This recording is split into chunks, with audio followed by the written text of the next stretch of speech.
Hello students, welcome. Previously, lesson 1 from 2 to Big 4, we have done the introduction of the chemistry of salts, where we have seen the types of salts and we have done the solubility of salts. So today, lesson 2, we are going to proceed to the methods of preparing salts. So kindly stay with us until the end of the video. So I'm saying the method chosen for preparing a specific salt depend on the solubility of the salt in water. So in part A, we are going to do preparation of soluble salts. And remember the solubility of the salts. So we're saying there are different methods of preparing soluble salts. These include, number 1, action of dilute acids on metals. Number 2, action of dilute acids on insoluble bases. Number 3, action of dilute acids on soluble bases. Number 4, action of dilute acids on carbonates or hydrogen carbonates. And number 5 is direct synthesis or direct combination of elements. So next we are saying each of these methods of preparing soluble salts will be discussed in details. Number 1, action of dilute acids on metals. So we are saying this method is best for preparing salts of moderately reactive metals. So here we are going to consider the position of the metals in the reactivity series. So this method, called action of dilute acids on metals, is suitable or best for preparing salts of moderately reactive metals. Such salts include zinc sulfate, zinc chloride, magnesium sulfate, magnesium chloride, we're having iron 2 sulfate, and many others.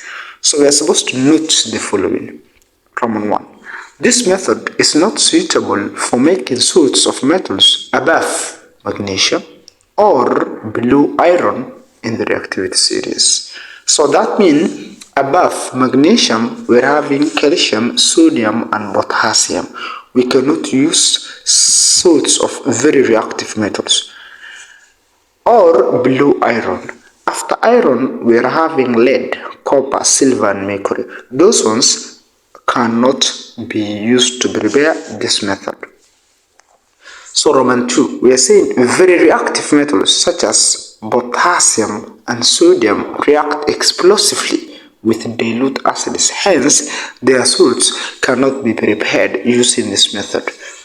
Roman 3, lead metal, when reacted with the dilute sulfuric acid or dilute hydrochloric acid, forms insoluble lead 2 sulfate and lead 2 chloride respectively, which coats the metal, preventing any or further reactions.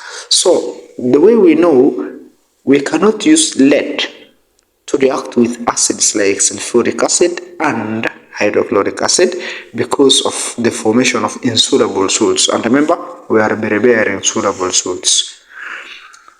Next, we are going to proceed to Roman 4. We are saying copper, silver, and mercury do not react with dilute acids as they are below hydrogen in the reactivity series. Hence, their salts cannot be prepared using this method. Like what we mean is that we cannot take copper then react with dilute sulfuric acid to prepare copper 2 sulfate because copper is below hydrogen in the reactivity series, therefore it cannot displace hydrogen from the acid. So next, let's see the general equation. When a metal reacts with an acid, we get two products, salt and also hydrogen gas. So observations made, we are having formation of effervescence or production of effervescence, and this is due to the production of hydrogen gas. So how are we going to know the endpoint? That's determination of endpoint. We can use number 1, if unreacted metal remains. Number 2, if no more effervescence occurs. That means if effervescence stops, that tells us that the reaction came to an end. Next, let us see the general procedure of preparing soluble salts using action of dilute acids on metals. So the first point we are going to say add excess metal to dilute acid. Second, filter to remove the unreacted metal as a residue and salt solution as a filtrate. So the third, we are going to say evaporate the filtrate to saturation and allow it to cool for crystals to form. So what is saturation? Saturation is a solution in which no more solute can dissolve at a given temperature. So lastly, we say dry the crystals between filter papers if we require purity of the salt. So next we are going to see points to note. Number Roman 1. The excess metal is added in order to completely react with the dilute acid. That's to ensure the metal reacts with dilute acids. Roman 2. Filtration is carried out to remove the unreacted metal or the excess metal. So how are we going to answer during the exam? First of all, you are supposed to know the salt that you are told to prepare. For example, we are told prepare zinc sulfate as our salt, and we are told starting with zinc metal. Our metal that we are told to start is zinc metal. So we use this general procedure to explain how zinc sulfate is prepared using zinc metal. So we're going to say, add excess metal. What's the name of your metal? It's called zinc. So we can say zinc metal. Sometimes we can be told starting with zinc powder. So you say add excess zinc powder too. So for you to know your dilute acid, you're supposed to know the salt that we're having. We're having here zinc sulfate.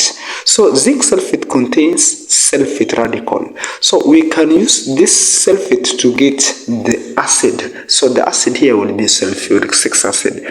If you're given a sort of chlorides like maybe magnesium chloride, the acid will be hydrochloric acid. If you are having sort of nitrates, the acid will be nitric acid. You have to know that. So we say add excess zinc metal to dilute sulfuric acid. That's the first point. Second, we say filter to remove the unreacted metal. What was your metal? Zinc metal. So you say unreacted zinc metal as a residue and salt solution. What was your salt? Which salt were you told to prepare? Zinc sulfate. So you say zinc sulfate solution as a filtrate. Then these 2 points we are going to write exactly the way they are written. We say Roman 3, evaporate the filtrate to saturation. Which filtrate? We are talking about zinc sulfate. That's our filtrate. To saturation and allow it to cool for crystals to form. Then we are told dry the crystals between filter papers. So let's see examples. Number 1, we are told describe how you will prepare sample crystals of zinc sulfate starting with zinc metal. I've explained this. So we start by saying add excess zinc metal to dilute sulfuric acid. Our acid will be sulfuric acid because we're having salts of sulfates. If we're given salts of chlorides, our acid will be hydrochloric acid. So Roman 2, we're saying filter to remove the unreacted zinc metal as a residue and zinc sulfate solution as a filtrate. Then Roman 3, evaporate the filtrate to saturation, or we can say evaporate zinc sulfate solution to saturation and allow it to cool for crystals to form. Then Roman 4, or the last part, we say dry the crystals between filter papers. Which crystals? We're talking about zinc sulfate crystals. Then after that, it is good for you to write the reaction. So we're having here zinc metal reacting with dilute sulfuric acid. What we have gotten will be zinc sulfate solution and also hydrogen gas. Number 2, we are told again explain how you will prepare crystals of magnesium chloride starting with magnesium metal, or starting with magnesium powder, or starting with magnesium ribbon. There's no problem. We say add excess magnesium ribbon or magnesium metal or magnesium powder, the way they are written here, to dilute. So we're having the salt to be prepared here is magnesium chloride. So we're talking about salt of chlorides. So our acid will be hydrochloric acid. Then we say filter to remove the unreacted magnesium metal as a residue and magnesium chloride solution as a filtrate. Then we say evaporate the filtrate to saturation and allow it to cool for crystals to form. Then lastly, dry the crystals between the filter papers. Next, write the equation for the reaction. Magnesium solid reacting with 2 moles of hydrochloric acid solution. What we are going to get is magnesium chloride solution, which is our soluble salt, plus hydrogen gas. So next we are going to go to the extended questions. We are having 2 extended questions. Number 1, we are told what determines the method of preparing a given salt, and number 2, we are told starting with iron metal, explain or describe how you will prepare crystals of iron 2 sulfate. Learners, that's the end of our class for today. Thank you for watching.